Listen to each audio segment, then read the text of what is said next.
They referred you here from the satellite clinic. Psychopathology is the study of mental disorders.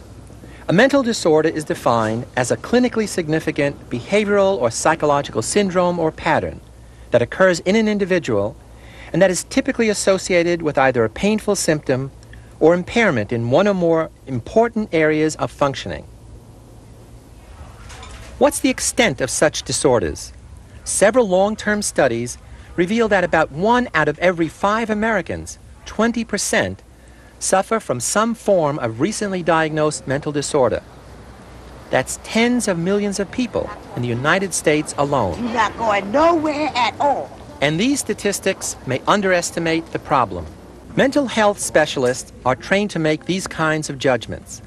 They include clinical psychologists who have PhDs in psychology, psychiatrists who are also medical doctors, and psychoanalysts who specialize in using Freudian techniques in their therapy. I wonder if you could tell us a little bit more about that. These specialists then determine which of the following criteria of mental disorders are met by an individual. Is he or she suffering, acting in ways that work against personal well-being, creating discomfort in others who feel threatened or distressed by his or her behavior? Other criteria come into play for more severe disorders, such as schizophrenia.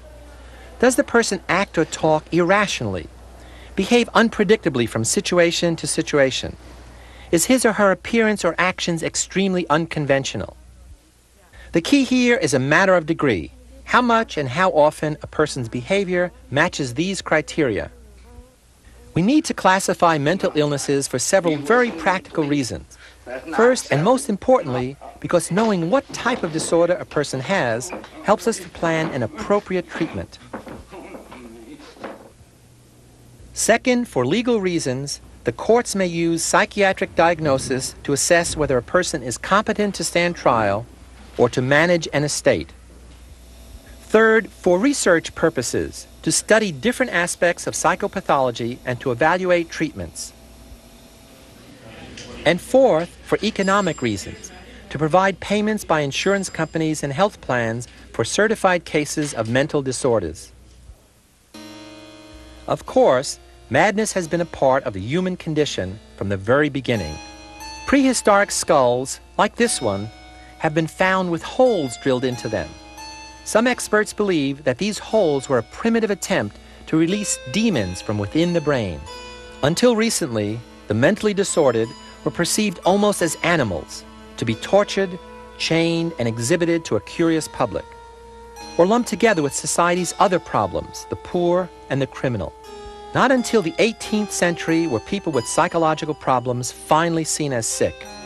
It was the great French physician Philippe Pinel who first wrote, "The mentally ill, far from being guilty people deserving punishment, are sick people, whose miserable state deserves all the consideration that is due to suffering humanity." But such enlightenment was rarely shared by the public and the state. Moreover, the label of madness was often extended to anyone who challenged the status quo or was different. The French Impressionists, for example, were initially called crazy. In more recent times, political and religious dissidents in the Soviet Union have been incarcerated in mental institutions. This medicalization of deviance was also used to justify the treatment of slaves in this country.